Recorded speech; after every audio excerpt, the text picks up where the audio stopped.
عندنا هاي الساين تساعدنا معرفة المرمر هل هو رايت سايدد لو ليفت سايدد، نسميه كارفالو ساين. احنا بالانسبريشن اللنج مالتنا يتوسع، فلذلك البولمينري فيزلز تنفتح اكثر، اوكي، فيزداد البلد فلو تو ذا لنج. بنفس الوقت راح يقل الانتراثوراسيك بريشر، فراح يزداد الفينوس ريتيرن تو ذا رايت اتريوم. فبالتالي بالرايت سايد ايش راح يصير عندنا؟ راح يزداد البلد فلو، واي مرمر بالرايت سايد راح يصير لاودر. الليفت سايد المرمر راح يكون صيرا اما سوفتر او ما يتاثر، اوكي. بالاخص الاورتيك ريجرجيتيشن يصير سوفتر. السبب انه احنا من نسوي انسبريشن راح نبعد الهارت عن التشيست وول، لان جاي نوسع التشيست دايامتر، بينما من نسوي اكسبريشن العكس او اكسهاليشن خلينا نقول يصير عندنا العكس. البلد فلو بالرايت سايد راح يقل، فيصير مرمر سوفتر، بينما الليفت سايد المرمر راح تصير لاودر، سبب لانه الهارت راح يصير كلوزر تو ذا تشيست وول. اذا نريد نحفظها في الطريقه يعني تساعدنا انه الرايت ثاني حرف بي هي اي اذن انسبيريشن، بينما الليفت ثاني حرف بي هو اي اذن اكسهاليشن. عندنا دايناميك مانوفر نسويها احنا ونشوف تاثيرها على المرمر، هل هو يزداد يقل، وعلى اساسه ممكن نتوقع انه المرمر مين جاي. هاي المانوفرز اما تاثر على البريلود اما تاثر على الافتر لود. بس هذا مثال يسموه الليج رايزنج. هذا الولد جاي يرفع رجله، اوكي، من كانت هيجي الى هيجي، فلذلك الدم راح ينتقل من الليكس تو ذا هارت، وبالتالي يزداد عندنا الفينوس ريتيرن والبريلود. هاي السكواتنج فبيها راح يصير كونتراكشن للليج مسلز، فيصير ضغط على الفينز ويزداد الفينوس ريتيرن تو ذا هارت، اوكي. بينما المانوفرز اللي قلنا عندنا بريلود اور ذا فينوس ريتيرن، عندنا الفلسالفا مانوفر اللي هاي مثل الاكسبريشن، بس الواحد يعني يمنع الهواء من انه يطلع، فبالتالي راح يزداد عندنا انتراثوراسيك بريشر نفس الاكسبريشن اور اكسهاليشن، بس هنا بعد اكثر راح يزداد عندنا الانتراثوراسيك بريشر، فيصير ضغط على الفينز ان ذا تشيست ويقل عندنا الفينوس ريتيرن. ستاندينج راح يتجمع الدم باللور لمب ويقل الفينوس ريتيرن. Most مرمر increase with more preload لأن راح يزداد flow of blood through the heart. عندنا two notable exceptions هي الهايبرتروفيك كارديوميوباثي، hypertrophic obstructive cardiomyopathy والماترال فالف prolapse. بالنسبة للهايبرتروفيك obstructive cardiomyopathy الفكرة واضحة، هي انه قلنا المسلز مال الهارت بالفنتريكولار اوت فلو قريبات من بعضهن، فيصير عندنا obstruction. فمن يصير more preload in the heart راح يتوسع الهارت، راح يبتعدن ذن المصل عن بعضهن ويقل الاوبستراكشن فيقلل المرمر. هاي الصورة توضح التأثير مال المانوفر. شوفوا بالسوباين هيك حجم الهارت، بينما من يقوم الواحد يقلل البريلود بالتالي يصغر حجم الفنتريكولار كافيتي. بالسكواتنج راح يزداد البريلود فيزداد حجم الفنتريكولار كافيتي. المرمر اللي هو حاطه هو مال الميترال فالف برولابس. شوفوا هذا الطبيعي، من يقل حجم الفنتريكولار كافيتي راح الفالفز يقتربون من بعضهن، فبالتالي قطع المسافة أقل يلا يصير لهن برولابس للأتريوم، فلذلك راح تصير الفترة مال المرمر أكثر. بالعكس راح يصير إذا صار دايلتيشن بالفنتريكولار كافيتي. بالنسبة للأفتر لود الفكرة هم بسيطة، إنه الباكورد ديسوردرز اللي يرجع الدم بيها لورا، يعني إحنا عندنا الدم يجي من الليفت أتريوم للليفت فنتريكل للأورتا، أوكي. طبعا قبلها هو جاي من اللنج ومن الرايت فنتريكل، اوكي. فمن يزداد عندنا الافتر لود هنا ازداد افتر لود راح يمنع الدم من انه يتقدم الامام، بالعكس يريد يدفع لورا، اوكي. فاي ديزهوردر يرجع الدم لورا راح يزداد، اوكي، مثل الاورتيك ريجرجيتيشن، المايتر ريجرجيتيشن، الفي اس دي، لان الفي اس دي راح ينقل الدم من الليفت فنتريكل للرايت فنتريكل. العكس راح يصير بالفورورد ديسوردرز الام اس والاي اس. مثلا على سبيل المثال بالايورتيك ستينوسيس راح الافتر لود يصير عالي فيمنع الدم من انه يندفع ثرو ذا ايورتيك فالف، فتقل الفيلوسيتي اكثر مال الدم ويقلل مرمر. عندنا الاكسبشن هم نفس الشيء، الميترال فالف برولابس وهايبرتروفيك اوبستراكتيف كارديوميوباثي. والفكره نفسها، من يزداد الافتر لود راح يزداد الحجم مال الفنتريكولار كافيتي لان راح يظل الدم بالهارت، اوكي. وقلنا من يزداد حجم الفنتركلر كافيتي راح يقل المرمر. اكو شيء عندنا يسموه البناين مارمر، اللي هو انه البيشنت اذا سوينا له اسكلتيشن راح نسمع انه اكو مرمر، بس هاي المرمر ما يدل على وجود باثولوجي، ماكو داعي ان انا اودي البيشنت لايكو وعرض الفحوصات وتكلفه. فكون نعرف الصفات مالته. الفيتشرز او بناين اور انيسنت مارمر، اولا يكون سوفت، يعني يكون جريد 1 2 اور 3 مو اكثر منه. اوكي. ان يكون ميد سيستوليك، يعني يكون ايجكشنال مارمر، يشابه المرمر مال الايورتيك ستينوسيس او المرمر مال البولمونيك ستينوسيس. اوكي. يكون هيرت at the left sternal edge. طبعا هذا الموست كومن سايت، بس مو شرط يعني بيه. هسه راح نشرح ليش يصير بيه. يكون ماكو راديشن ونو اذر كارديك ابنورماليتي. بالاكزامينيشن ما جاي يلقى اي مشكله اخرى بالهارت ولا بالسيمتوم. الفكره هي انه عندنا احنا رايت فنتريكولار اوت فلو اللي هو هذا تشوفوه يؤدي للبولمونري ارتري، هذا الليفت فنتريكولار اوت فلو اللي هو يؤدي للايورتا. هو اصلا بيه ناروينج نوعا ما، يعني هو خلينا نقول صغير. فاذا احنا عندنا بلد فلو ازداد through the heart، مثلا in children blood flow مال بيهم اعلى منه بالكبار نسبيا. اوكي. على ابسط مثال انه الهارت ريت مالتهم اعلى من الكبار بهوايه. اوكي. ثاني شيء اذا اي سبب يزود لنا الكارديك اوتبوت او يسوي ما نسميه هايبر دايناميك سيركيليشن، اللي هو مثال الهايبرثايرويدزم. اوكي. مثال بالفيفر، اي فيفر تزود من الكارديك اوتبوت. البريجننسي هم كمثال، لان كلهن قلنا كارديك اوتبوت راح يكون عالي، فكميه الدم راح تكون كلش عاليه تندفع. هو المكان اصلا صغير نسبيا، فراح يصير عندنا سرعه البلد فلو كلش عاليه ويصير عندنا مرمر. اوكي. مكان هذا المرمر عاده يكون بالليفت ستيرنال ايدج قلنا، لان هذا هو مكان الرايت فنتريكولار اوت فلو. ممكن بعض الحالات هم يصير بالايورتيك اريا. اكو بعد عندنا حاله تصير بالكبار، هاي عكس هاي اللي قلنا تصير بالصغار، يسموها ايورتيك سكليروسيس. الايورتيك سكليروسيس راح نشرحها بتوسع بعدين اكثر، بس اللي يصير هو انه يصير عندنا نورنج بالايورتيك فالف، بس مو بشكل كافي بحيث يقلل الكارديك اوتبوت.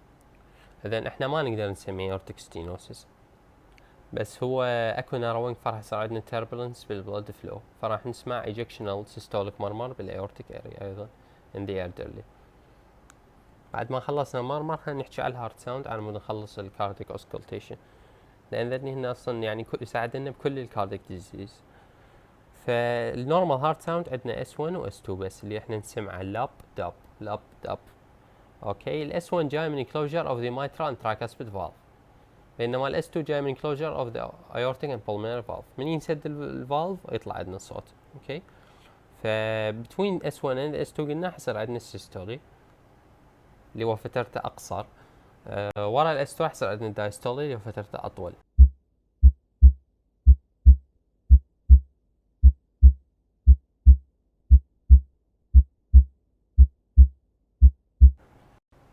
بالنسبة للكوايت واللاود فيرست هارت ساوند، إذا عندنا لو كارديك اوتبوت أو poor left ventricular function، راح يصير الفورس مال left ventricle اللي تسد الميترال فالف أضعف، فبالتالي الصوت يتولد أقل. العكس راح يصير إذا عندنا increased cardiac output or large stroke volume. إذا عندنا mitral regurgitation ما راح يصير عندنا يعني closure عدل للميترال فالفز، فبالتالي هم الصوت يصير أقل. بالنسبة لتأثير البي ار انترفال، فهاي البي ار انترفال نعرفها من الاي سي جي. البي ويف مثل ما نعرف تمثل اتريال كونتراكشن، بينما الار ويف تمثل الفنتريكولار كونتراكشن. في البي ار انترفال راح تمثل لنا الجاب بين اتريال اند فنتريكولار كونتراكشن.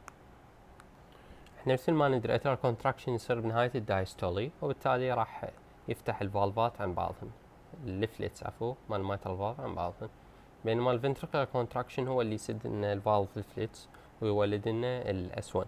اوكي. فإذا الجاب قليلة بين اتريال والفنتريكولار كونتراكشن، فأول ما يصير اتريال كونتراكشن اللي هو راح يبعد الفالف ليفلتس عن بعضهن، راح يصير فنتريكولار كونتراكشن ويسدني الليفلتس وهن بعيدات عن بعضهن، فراح يطلع الصوت عالي. شلون من نسد باب وهو مفتوح بالكامل راح يطلع الصوت عالي. بالعكس إذا احنا عندنا الجاب طويلة، إذا الجاب طويلة راح ورا ما يصير اتريال كونتراكشن ويبتعدن الفالفات عن بعضهن راح يبقى عندنا وقت، فذين الفالفات راح يرجعن ينسدن لما يصيرن قريبات من بعضهن. اوكي بالنهايه لما يصيرن قريبات راح يصير عندنا ventricular contraction وراح يسدهن، راح يطلع الصوت قليل لان شلون الباب اللي هي تقريبا مسدوده وتنسد يطلع صوت ناصع. اذن باللونج بي ار انترفل الجاب كبيره وبالتالي الصوت راح يكون كوايت، بينما بالشورت بي ار انترفل راح يصير العكس. المايترال ستينوسيس يعني الميكانيزم مالته معقده وممكن هم يسوي كوايت وهم يسوي لاود فيرست هارت ساوند. الاتريال ميكزوما هاي عن تيومر بالهارت نادر، عادة يكون قريب من المايترال فالف، فبالتالي من ينسد المايترال فالف راح يضرب يعني تيومر ويطلع لنا صوت عالي. اوكي الاتريال فيبريليشن الكومبليت هارت بلوك والاكسترا سيستول كلهن راح نشرحن احنا بالارثميه، بس الفكره العامه مالتهن كلهن انه عندنا اسينكروني بتوين اتريال اند ventricular contraction، يعني اتريوم واحده يسوي كونتراكشن والفنتركل واحده. اوكي فممكن يصير عندنا long PR interval، يعني اكو مسافه كبيره بين atrial and ventricular contraction، وممكن بالعكس لا اكو مسافه قليله between them. اوكي باعتبار انه قلنا ذني مفصولات عن بعض كل شيء ممكن يصير، فبالتالي intensity of the first heart sound راح تصير variable. يعني انا من اسمعها pulse نسمعها عاليه، pulse نسمعها ناصيه، pulse نسمعها طبيعيه وهكذا.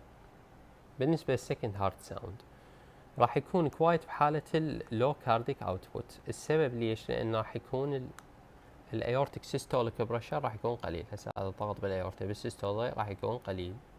اوكي فبالتالي هو هذا الضغط هو اللي راح يسد المايترال او عفوا الايورتيك فالف، فتكون قوة قليلة يكون الصوت كوايت. اوكي بالعكس اذا عندنا سيستميك هايبرتنشن راح يكون القوة اللي تسد الايورتيك فالف عالية فيطلع عندنا لاود هارت ساوند. نفس الفكرة بالبولمونري هايبرتنشن راح يصير عندنا كلوجر اوف ذا pulmonic valve بقوة. بالكالسيفايد aortic stenosis اللي هو الموست كومن كوز اوف aortic stenosis راح الليفلتس ما يتحركن، صار بين كالسيفيكيشن فينفتحن بالسيستولي بشكل بسيط. اوكي فنفس الفكرة حكيناها، من ينفتحن شوية راح يصير كلوجر مالتهن مسافة قليلة ويصير صوت كوايت. والاورتيك ريجرجيتيشن همين aortic stenosis والريجرجيتيشن اثنيناتهم يسوون كوايت هارت ساوند. aortic regurgitation السبب انه ما راح يصير عندنا closure of the valve يعني perfect seal، انه ما راح يرجع عن الفنت. بالنسبه للسبلتنج بالاس 2 احنا قلنا الاس 2 يجي من الايورتيك والبولمونري فالف كلوجر. الطبيعي بالاكسبيريشن الوقت بين كلوجر اثنيناتهم نفس الشيء. بالانسبيريشن من يزداد الفينوس return to the right side of the heart راح يزداد injection of blood from the right ventricle وبالتالي ياخذ وقت اكثر لين ينسد البولمونري فالف. اوكي فيتاخر البولمونري فالف. فالاس 2 نسمع بي 2 components صوتين يعني قريبات من بعضهم كلش، الاول ايورتيك والثاني بولمونري. اكو شيء اسمه exaggerated splitting اللي هو بالاكسبيريشن اكو سبلتنج وبالانسبيريشن السبلتنج يزيد بعد اكثر.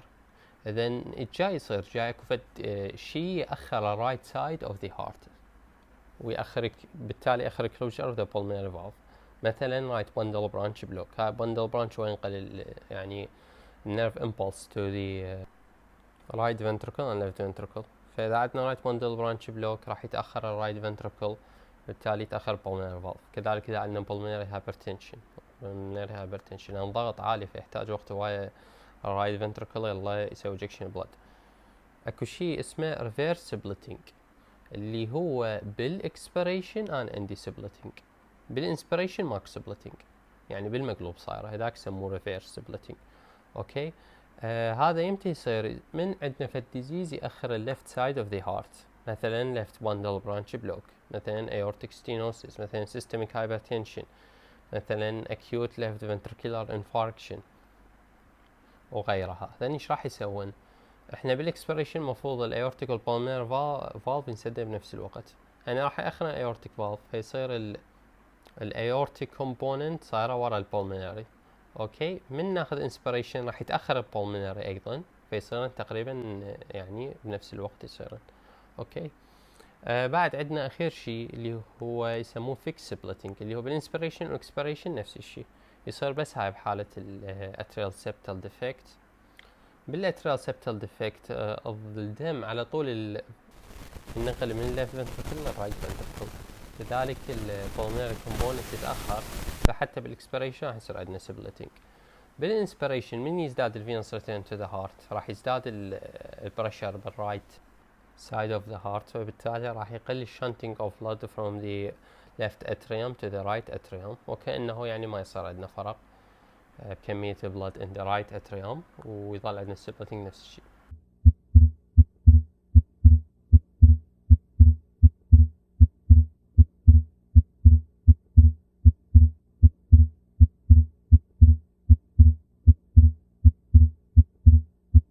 بالنسبة لل other heart sound اللي هي عندنا الثيرد وعندنا الفورث heart sound. الثيرد heart sound يصير early in diastole after S2، يعني إذا خلينا هاي S1 هاي S2 بيناتهم systole، ال S2 راح يكون ورا ال S3 عفوا، راح يكون مباشرة ورا ال S2. ال S4 راح يكون مباشرة قبل ال S1. إذا ال S3 راح يصير بداية الدايستولي، بينما ال S4 راح يكون بنهاية الدايستولي مباشرة قبل السيستولي. أوكي. ال S3 بمشكلة باعتبار هو يجي مباشرة ورا S2، فممكن نشبهه ويا ال splitting of the second heart sound. اوكي، فالشيء اللي يميزه انه ال S3 يكون low pitch، S3 وال S4 اثنيناتهم يكون low pitch، بينما السبلت heart sound يكون high pitch.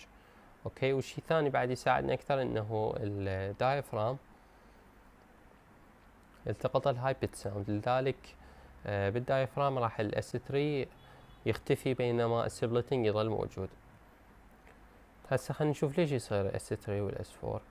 ال S3 يصير ببداية الدايستولي، مثل ما قلنا احنا الفيلنج مال الهارت راح يكون فيزين. بداية الدايستولي راح يصير عندنا رابط فيلنج ديو تو باسيف موفمنت، باسيف فيلنج اللي هو اغلب كمية الدم 70% تقريبا تدخل left ventricle او اي ventricle خلاله. اوكي، فلذلك اذا البيشنت اكو كمية دم كبيرة بالاتريوم، هاي كمية دم كبيرة راح اغلبها ينقل بالباسيف فيز للفنتركل وراح تولد لنا ال S3.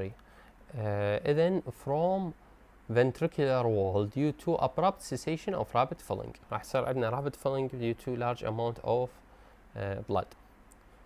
الكوزز راح تكون عندنا physiological وعندنا pathological. physiological عادة اللي هي بالبيشنت الأقل من 40 سنة. بالchildren عادة تكون normal، السبب لأن هو أصلا child عنده hyperdynamic circulation، كمية الدم تتحرك through the heart هي كبيرة. أوكي، باليونج people خاصة بيهم، بالبريجننسي يصير عندنا hyperdynamic circulation، ونفس السبب ممكن تصير بالفيفر. أوكي، الباثولوجيكال كوز عادة تكون ورا عمر 40 سنة. أهم سبب عندنا الهارت فيلير، لأن راح يصير عندنا فلويد اوفرلود بالهارت. أوكي، ثاني أهم سبب هو المايتر ريجرجيتيشن، والسبب نفسه راح يظل الدم يتجمع بالهارت. الفورث هارت ساوند شرحناه، الأوريجين مالته راح يصير بسبب الاتريال كونتراكشن. من يصير كونتراكشن against a stiff ventricle hypertrophied صار stiff، فالاتريوم راح vigorously contract. اوكي، خاصة انه مرور الوقت راح يصير به hypertrophy الاتريوم، فهاي السترونج كونتراكشن بالاكتيف فيز of ventricular filling راح تولد لنا S4. اوكي، اذا ventricular origin due to stiff ventricle and augmented atrial contraction. اكيد راح يكون absent in atrial fibrillation، ماكو atrial contraction and is a feature of left ventricular hypertrophy، ذلك عادة يكون associated with diastolic heart failure اللي يصير ب impaired relaxation of the ventricle. ال S3 وال S4 اثنيناتهم ممكن يجن كشكل قالوب، والقالوب هي كلمة لاتينية معناها صوت حركة الحصان. اوكي، خاصة S3 يجي كقالوب لأن إذا البيشنت عنده تاكيكارديا وأنا عندي ال S2 وال S3 قريبات من بعضهن، فراح ينسمع الصوت هيجي مشابه يعني صوت حركة الحصان، باعتبار S3 associated with heart failure، فلذلك heart failure تصير تاكيكارديا من يصير decompensation، فهواي ما نسمع